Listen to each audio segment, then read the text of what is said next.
What's up everybody, Matt Maran here for another car review. This is of course the 2018 Mercedes-AMG GLC63. Huge thanks to Mercedes for providing us with this very sweet GLC63 to review for you guys today. Also, huge thanks to the Automotive Video Association for arranging this vehicle and 9 other awesome cars and SUVs for the second annual Automotive Video Awards, which brings 7 of the best car reviewers in video and myself together to decide which is the best performance car and performance SUV of the year. So about these, well, this is the top dog in the GLC range, and it's just awesome that, it's one of the smallest SUVs Mercedes makes, and yet they still stuff a V8 engine under the hood. It's just really, really awesome, and I love just the very premise of this vehicle. But, first off, right up front there, you have the new Pan America grille with the vertical slats you see there, which they're introducing now on all the 63 models, and looks really good in combination with these very cool LED headlamps. I really love, all the details within them and the little pattern you have towards the top of the headlight there, which actually kind of reflects the LED rope there at night and gives us some really cool lighting effects there. I also love the very bold lower air dam you have here on the AMG 63 versions, and it just looks really, really sweet. Coming over to the sides here, I really love these black wheels too, kind of have a faded black finish on them, not super glossy, not really matte either, and it also has a polished lip, which I think helps to nicely set it off a little bit so it's not just all black. And you have a nice little V8 bi-turbo badge here on the sides, and then going out towards the back there, you'll see the same great GLC shape, very practical. Unfortunately, here in the States, we can't get the S version with this practical body. You can only get it with the Coupe GLC version instead, which is a little unfortunate, but still very cool. We get the 63 at all here, and it looks really good. You have the quad exhaust tips, a little bit of a rear diffuser there, a little bit of a spoiler up top. Otherwise, just the same attractive GLC back end that we're used to. And so yeah, overall, it's just really cool, especially with these meaty tires you have. They're 295 out back, 265 in the fronts here. Just really gives it an aggressive stance too.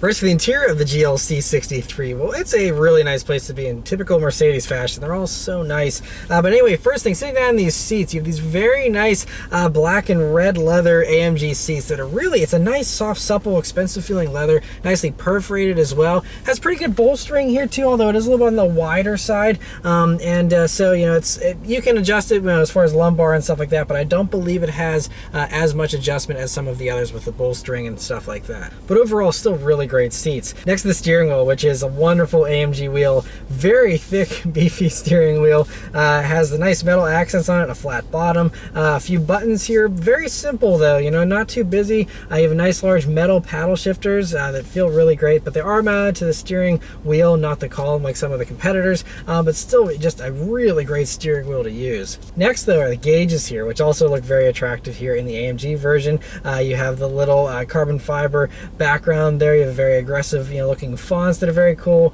In the middle there, you have a nice large color display, very similar to any other Mercedes, but in the 63 versions, you have the nice AMG menus. You can go through there, and you have all kinds of info, especially your boost pressure, which is great to see. You also have a G meter, lap timer, a couple cool things like that. Otherwise, you can show your basic trip information, audio, all that type of stuff in there. And so a very versatile screen. You can configure it just however you like. Coming over to the center of the dashboard, you have a nice large command infotainment system, which unfortunately still relies on controller. No touchscreen yet, although Mercedes is working towards that in some of their newest models. But this is still a really nice infotainment system. A little less complicated, I think, than the iDrive system, at least personally. This is a little easier to understand. And this has a few basic, menus there and very nicely sorted out. So overall, I like that a lot. You also can get Apple CarPlay, but unfortunately not on the large screen, which is kind of strange. So this screen does not have it. If you go for the smaller screen, then you can option it in. I think it's like $300 though, unfortunately, to add that in. But it is available here at least now, and hopefully will be more widely available, on the larger screen in the future. Coming down, you have the nice row of metal buttons here for your climate controls. And all the buttons in here, that's where it's really a cut above a lot of the competition, where a lot of the competitors usually have a lot more plastic. This this, it's like most of the buttons are metal, and the stuff that isn't is either like a glossy piano black finish, and then there are just a few buttons that are a matte finish, but even those feel a little bit nicer than your average buttons, I think. So I just really appreciate, you know, all those little touches, window switches that are metal, all those types of things that very few competitors do. And they don't overlook anything either. While some of the others do a little bit of cost cutting and cheaper plastics in some places, Mercedes doesn't seem to do that, at least with the GLC63. You have nice and softly padded around the transmission tunnel here too, with more nice leather, and so great to rest your knee on that. And so, you know, from basically everything you touch has a really nice feel to it. The dashboard, the doors, every single panel just feels expensive, which is great. And then you have this, moving on to the storage spaces, your two cup holders here, as well as a power outlet and an ashtray here, kind of set up.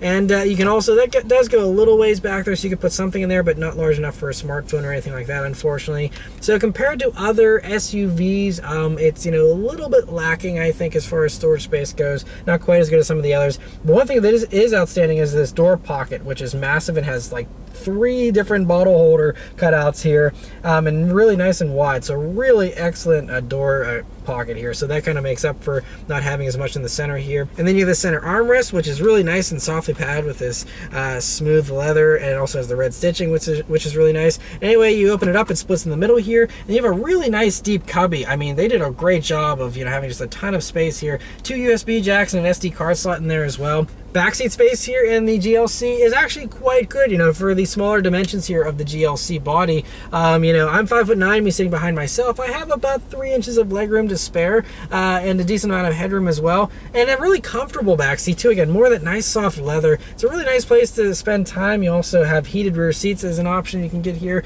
You'll see 2 air vents as you look forward. There's also a little pull down little cubby thing, and that also has a traditional power outlet as well as a normal like 12-volt plug too, which is really a cool inclusion, although you don't have any kind of USB jacks back there, but you can easily convert either of those 2 power outlets to do that, you know, with a simple plug. And then you have a fold down center armrest, which has 2 cup holders that deploy out from the front of it there, and then also a little storage space in there, and a nice armrest as well. And so overall, you know, really comfortable back seat. Trunk space in the GLC is also really pretty good. I mean, right in line with most of the competition, although I think a few might have a little bit more space. But again, I think the GLC has a little bit more of compact dimensions than some of the newer offerings as well. So I really like the size of it, and you still have a good amount of space back there to fit, you know, several suitcases. And thankfully, since this is the regular GLC, you can stack stuff, you know, so plenty of usability there. There's a little bit of cubby space beneath the floor there, but not a whole lot. You have a tank there for the air suspension as well, so that kind of takes up a little bit of space. But so overall, still a really good amount of trunk space. All right, so start and go for a drive. The GLC63 is the AMG key, which has a nice little crest on the back here for 63 models. And just otherwise, you know, the same great Mercedes key. But of course, it's keyless access, keyless entry, and push button starts. You just leave the key in your pocket, hit the engine start button, and it roars to life. All right, so setting off in the GLC63 here. Well, it's a really you know, cool thing to just cruise around, and you know, we have this suspension in the comfort setting. This one does have the air suspension. I'm noticing over bumps you do seem to feel it still a little firmly, but you know, it still cruises along pretty smoothly for the most part so far, at least. Also, you know, these roads are a little bit rougher, but it still seems to control the road noise pretty well. So it's you know, not too jarring or anything. Otherwise, though, you know, pretty good visibility here in the GLC. You know, pretty large windshield. The A-pillar is thick. That's the only thing I can really complain about. And the door sills do come up a little bit higher, but not too bad. Really kind of cocoons you in nicely, though. And view out of the back is great in the regular GLC here, thanks to, you know, the typical hatch and a nice large rear window. But I put it up into Sport Plus mode here, and let's turn down onto this back road here and see how it does. Here we go.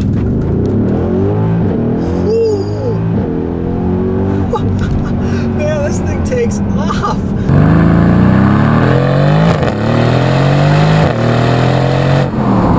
Wow, so the GLC63 here has 469 horsepower, 479 pound-feet of torque from a 4-liter twin-turbo V8 engine. It'll do 0 to 60 in 3.9 seconds, and those numbers definitely feel believable. You have this all-wheel drive system, which really helps that cause of putting all that power to the ground, but it doesn't kill any of the fun, though. This has a rear-biased all-wheel drive system, and so that really, you know, allows it to, you know, still be playful. And if you still want to go crazy, it'll do do that. You also have this active exhaust with this button to actually turn it on and make it loud. And in Sport Plus mode, I think it also opens it up. But this motor is great. I mean, I reviewed the regular C63, and that was fantastic. And this, is very similar to that in regards to the power and the way that it feels. It's mostly just, you don't have as much, a lower center of gravity. You're sitting up higher. You feel a little bit heavier, but that's about it. It still feels really good. And even whenever you're just cruising along, this exhaust sounds so good. It's got an old school V8 kind of rumble to it that I love. It has little burps on the upshifts, and even on the downshifts, has the little crackles. Oh, it's just a really good sound. Love it. And then, with this gauge cluster here having the boost gauge, you can see when it goes full boost, and that also makes it pretty exciting. You have the shift lights here and the AMG mode and stuff, which all kind of, excite you in addition to hearing all the, great sounds and experiencing all the great G-forces. So we have a 9-speed automatic here, Mercedes, I believe speed shift is what they call it. It's like a wet dual clutch, but it's also an automatic at the same time. It's very confusing, but I will say it's really quick with its shifts. I mean, it's not quite as fast as some of the best out there, but it is still very, very impressive on the downshifts here, even whenever you're just, going at a lower speed here. And then, oh yeah, those upshifts are pretty quick too. Again, not quite as immediate, but still, I mean, very, very close. I mean, I am splitting hairs. It is very, very fast. I don't think you're going to be complaining about the speed of the shifts at all. It does a really, really good job. And yeah, it just feels good. A few other things here. Steering feels really nice as we're going around a few corners. Brakes, as we leaned on those, feel very nice and medium with these huge drilled and slotted rotors, which really help. And of course, you have great grip from these tires. I believe are 265 in the front, 295s in the rear. So you have lots of grip. Everything about this vehicle is just like over-engineered. It just like is so capable. You can go around corners without any worries at all. Even though you have a curb weight of around 4,500 pounds, that doesn't seem to hold it back at all. But we'll drive around a few more corners here and experience that a little bit more. But as we've caught up to traffic here, we'll go ahead and put it back out of the manual mode, put it back into comfort, and everything gets nice and quiet. The exhaust turns off, and you just cruise along in comfort. And I've heard that these are a little stiffer, but honestly, when I'm driving it here, it really doesn't seem too bad. It's totally daily drivable, totally comfortable, fits with the Mercedes brand, and it still feels luxurious whenever you're cruising here in comfort mode. And then all it takes is just a quick switch up to the Sport Plus mode here. Got that exhaust turned back on, put into the manual mode, and let it rip. Man, that 1-2 shift was violent. It really banged into gear there. I like that. It's really cool. But man, oh man, this thing, yeah, it just really, I'm surprised just how much it loves attacking this back road. I now, at some higher speeds and some tighter corners here, I do feel, I'm sitting up a little bit higher. There's a tiny bit of lean, but it is really amazingly flat. And just feels very, very competent. Yeah, like I said, you feel the weight a little bit, but it's really not too bad. Again, this obviously the SUVs are always compromises. If you want the best absolute handling, most of these manufacturers, including Mercedes, offer regular sedans. The C63 feels flatter by far.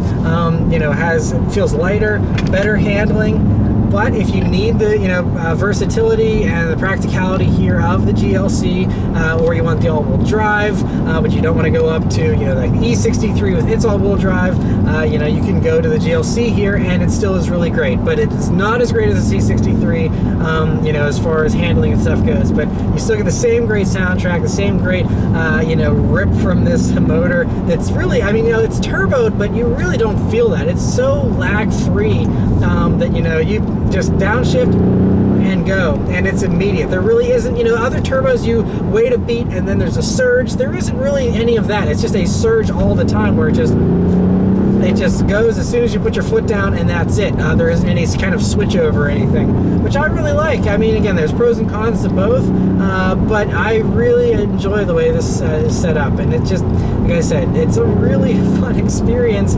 Other things here, brakes grab right at the top of the pedal too. So in addition to the brakes being very strong, they're also very responsive. So you don't have to, be doing a ton of travel to get these brakes working. Throttle response, especially here in Sport Plus mode, is razor sharp. But even in the comfort mode, it was well dialed in. It didn't feel lazy or anything like that.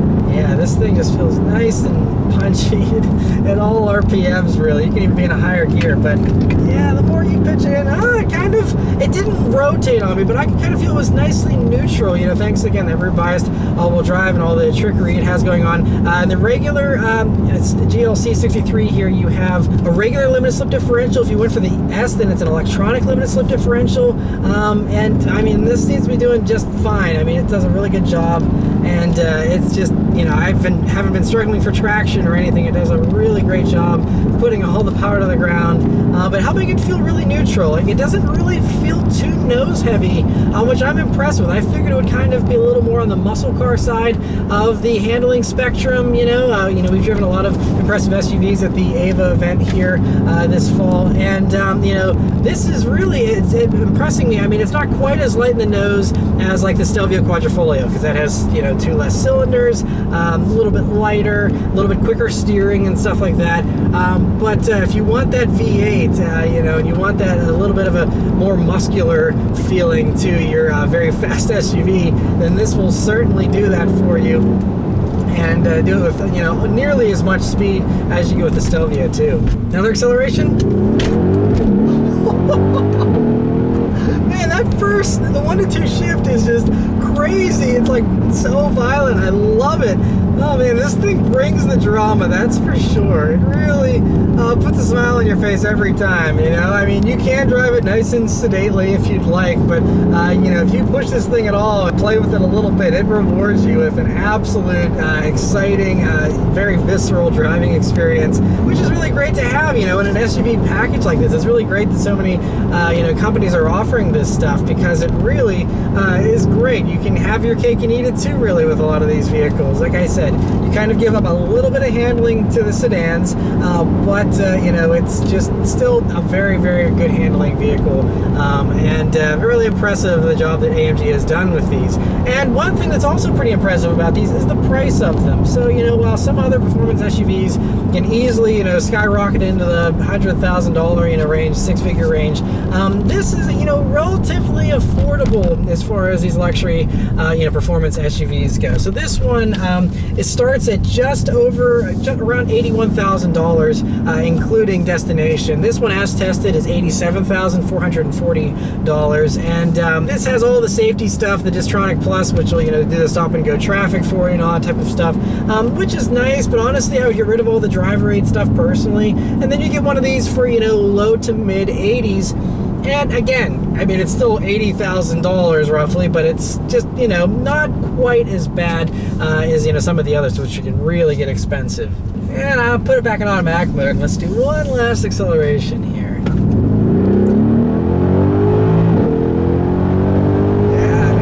Even at these higher speeds, it does a really good job of just pulling like crazy.